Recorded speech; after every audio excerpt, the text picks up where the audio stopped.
Last week we talked about a scam. It was elementary school students, and they scammed their classmate who had access to his New Year's money. He had collected New Year's money over, I assume, years, had access to about 1,000,000 yen.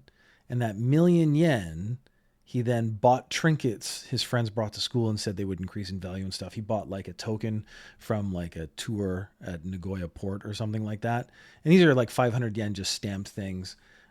He bought a Canadian $10 bill, which they said would go up in value, which is just absolutely not true. The Canadian economy doesn't work that way.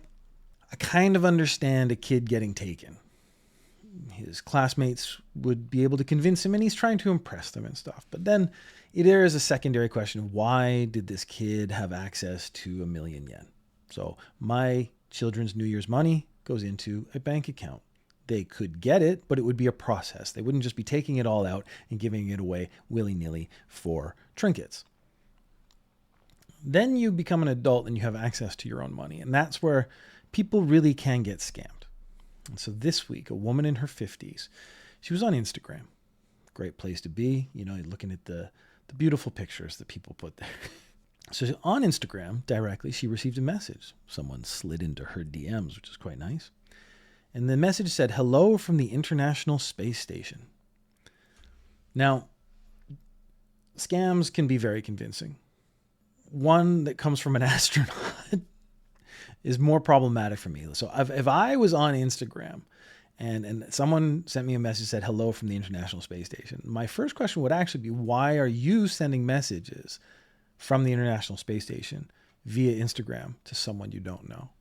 Like, I would actually ask that question. Not because I think he's trying to scam me. It'd just be like, why are you doing this? Clearly, you have other avenues of communication. You have work to do. You have other things that need to be done. I mean, you should not be wasting your time, especially with a random person. Like, if we knew each other, if I knew an astronaut and someone pretended to be that astronaut who sent me a message, I might be convinced. But I don't know any astronauts. So if an astronaut sends me a message, I would be immediately suspicious. This poor woman was not. They got more messages. They were in contact for a while. And then the astronaut said, "The contract for the internet I use on Earth has expired. So, I want your assistance. I need money to pay this bill." And you can see, again, this is where I'm always like, well, wait a minute. Why would you need a stranger to take care of that? If you can send a message to someone, you can send a message to a family member. Let's say that would be appropriate. You could send a message to the space agency. You are on the International Space Station, which I'm sure has access to the internet. That's how you're communicating with me now. So why not use that internet? There's a lot of things that would already, again, a lot of red flags right there. And it's not even that I have let my earthly internet expire is the problem. It's, why are you asking a stranger to take care of it? You have coworkers, you have a space agency behind you, you have family. And this is known because this is someone impersonating an actual astronaut. What was his name? His name was Satoshi Furukawa. So he's just like a Japanese astronaut. So it's not like we don't know about this person. If you want to look him up on the internet, you could go to his Wikipedia page. You could go look about him on like JAXA, the Japanese Space Agency. You could actually figure out, you could call JAXA on his behalf and say, "Hey, I got an Instagram DM from one of your astronauts who's saying he wants his internet hooked up." Okay. Then we get into the sort of science fiction element of this. And he says, "I have discovered an asteroid containing important elements, and I need your help in transporting it." So now you're vital to his space mission.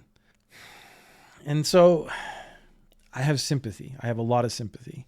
But this is one of those scams where it's like the ridiculousness of the nature of the situation makes itself apparent. But then I'm like, oh, I guess if you're caught up in the moment and this is a chance to feel important, this is a chance to feel like you're part of an international space mission. This is like every movie you've ever seen where like the nobody becomes special.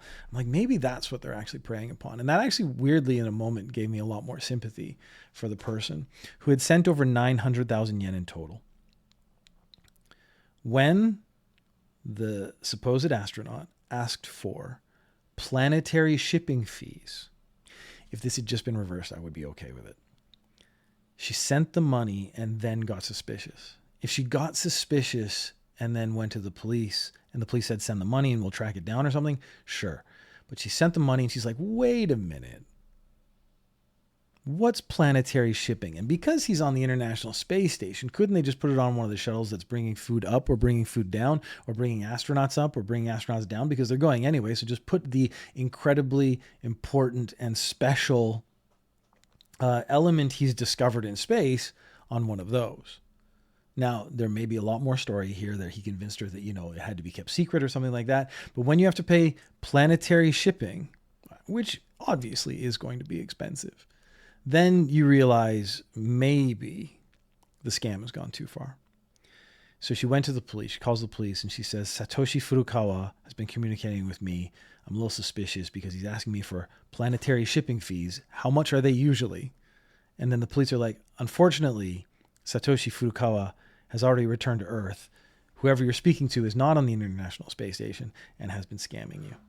And I don't want to make fun of her too much, but I kind of want to make fun of her because it just involves astronauts in space. And it is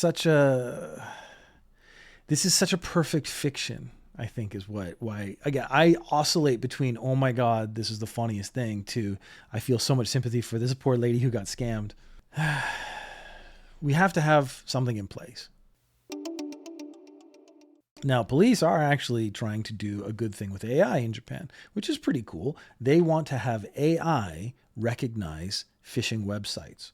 So these are sites that try to look like financial institutions, and they try to get your passwords and login information for your bank. And then from there, they might be able to log into your bank and get access to your accounts and stuff.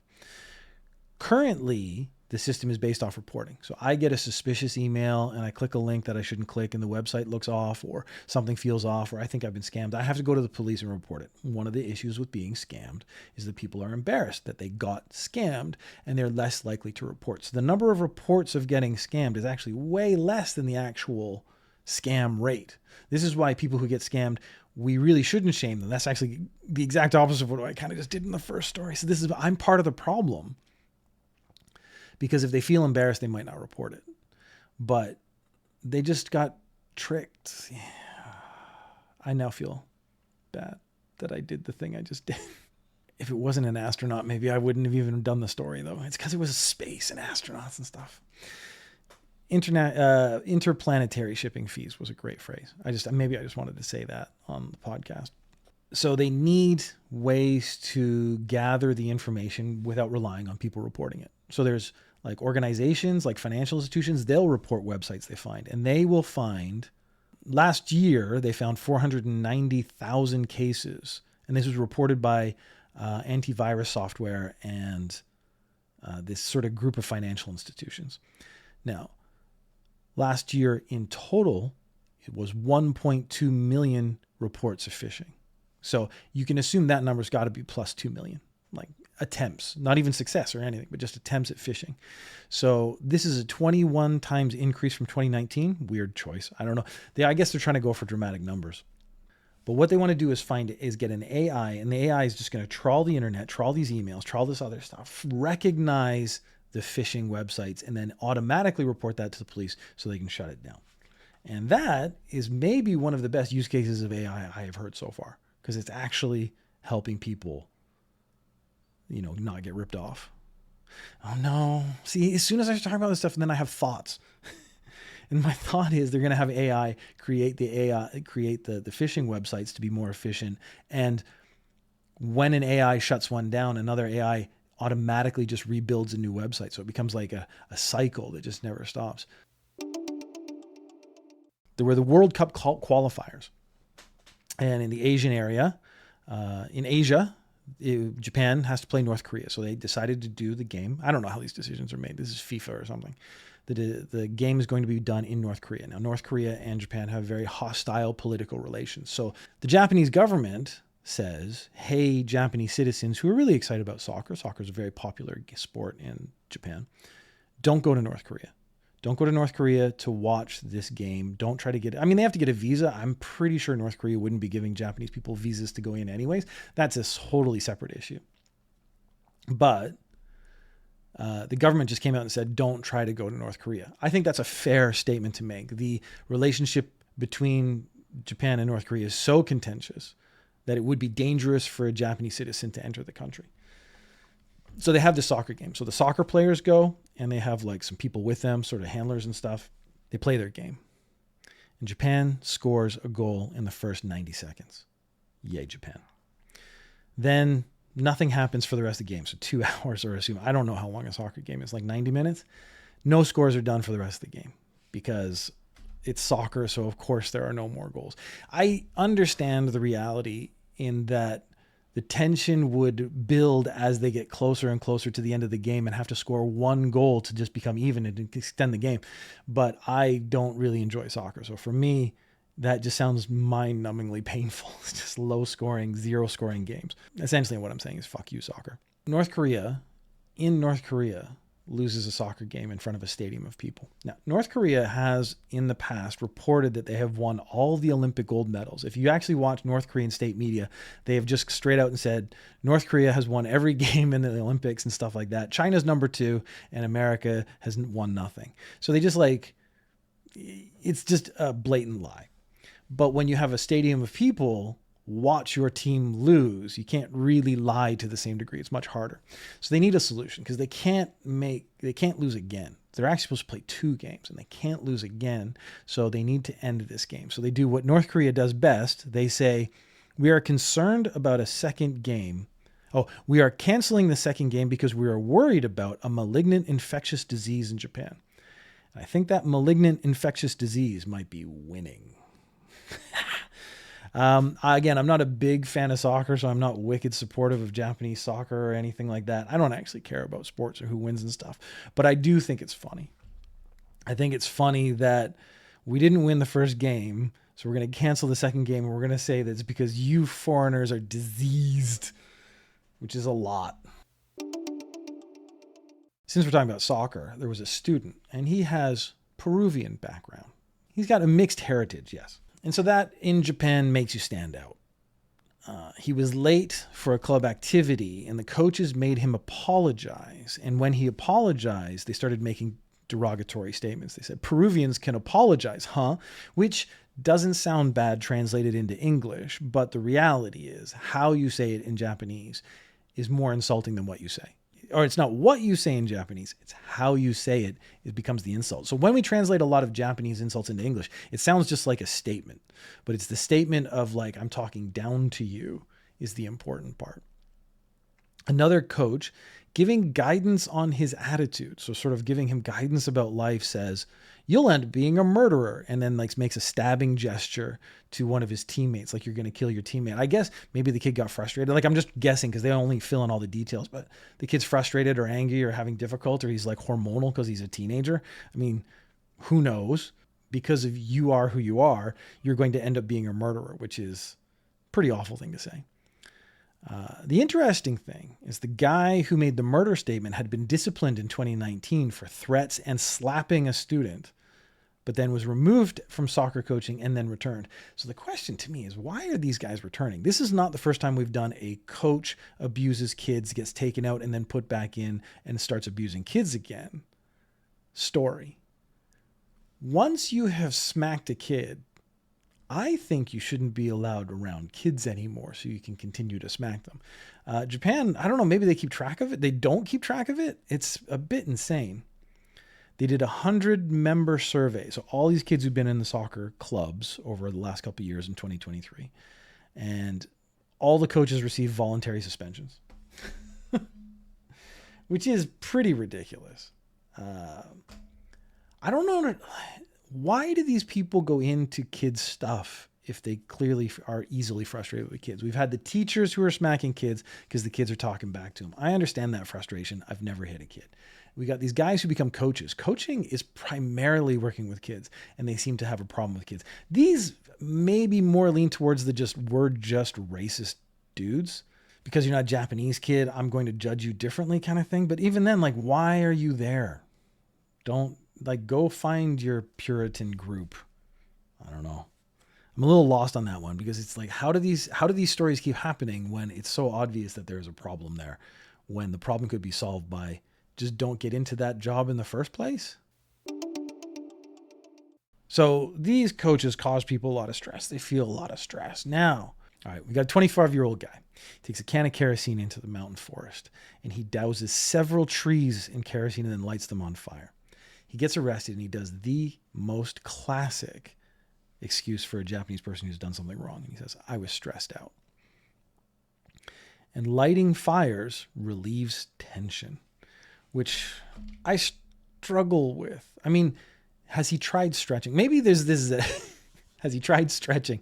There are degrees of stress and ways to deal with it. So I'm not going to say drink alcohol, but I would say, comparatively speaking, if you had to drink alcohol to relieve your stress or light a forest on fire, I might actually say drinking is your better option. I would say before that, maybe go get a massage, maybe start stretching, do a little yoga, something like that. I think there are stages you should go through before you jump to burn down a forest. Now, I found it interesting that his statement wasn't lighting this fire or, I lit a fire and it relieved tension. He said that lighting fires relieves tension, as in he's done this in the past. So the police are now investigating several suspicious fires in forests in the surrounding area.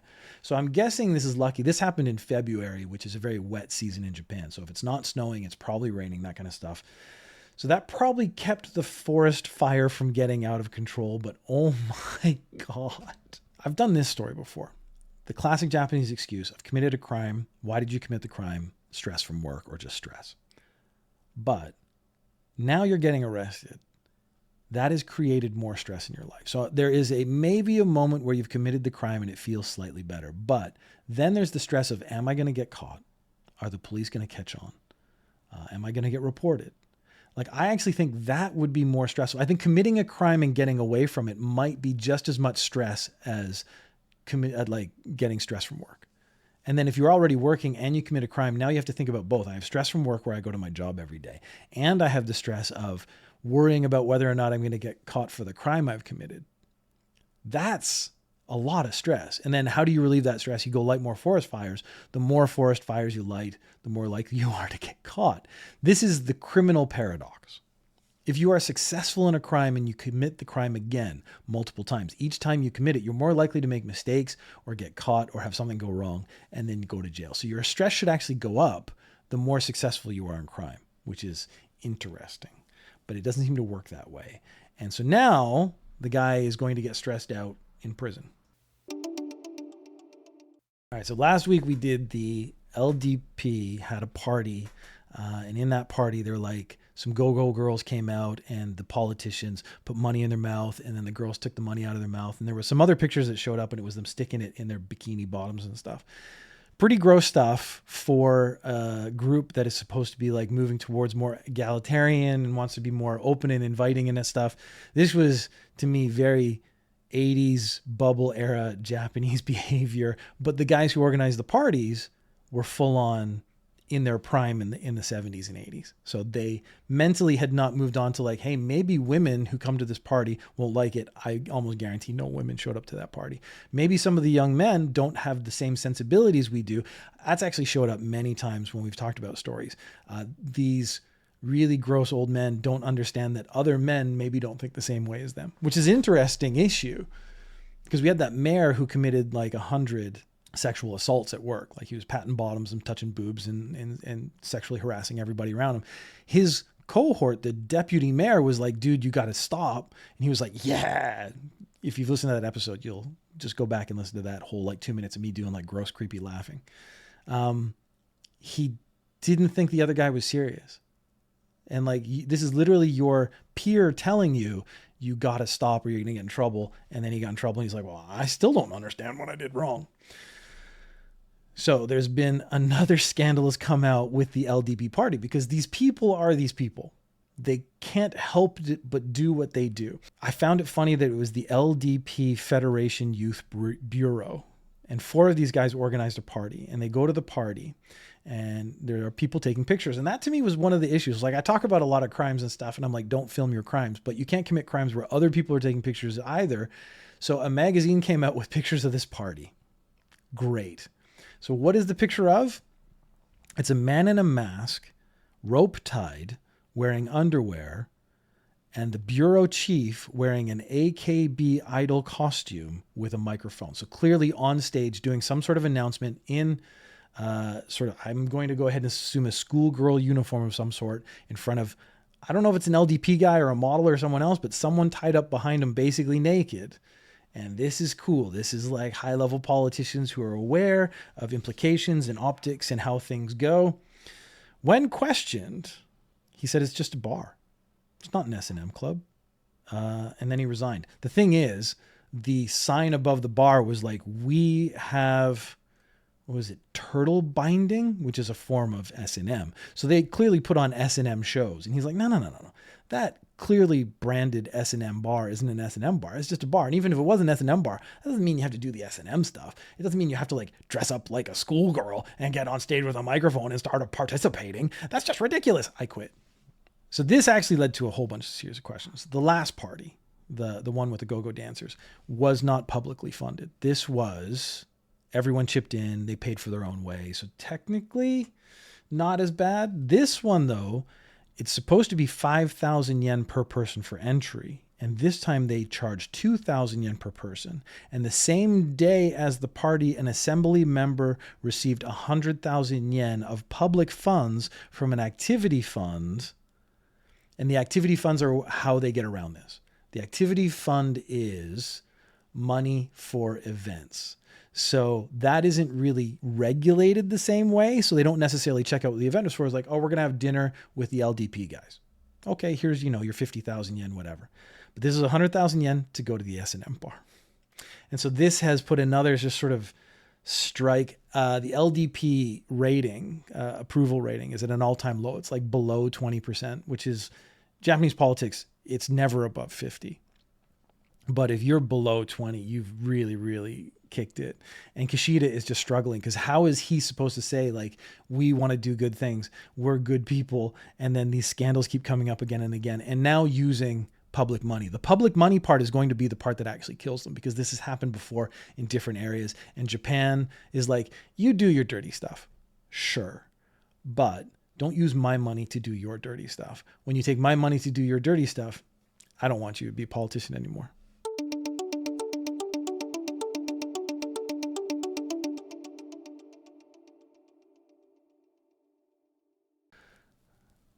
Sure, man, you could ask.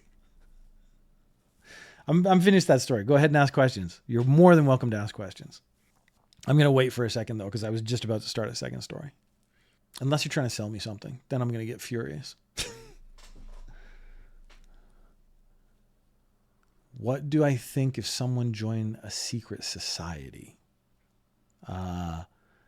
That question is unclear, because what is the secret society? So like there's several secret societies that sort of conspiracy theories go out about, the Freemasons.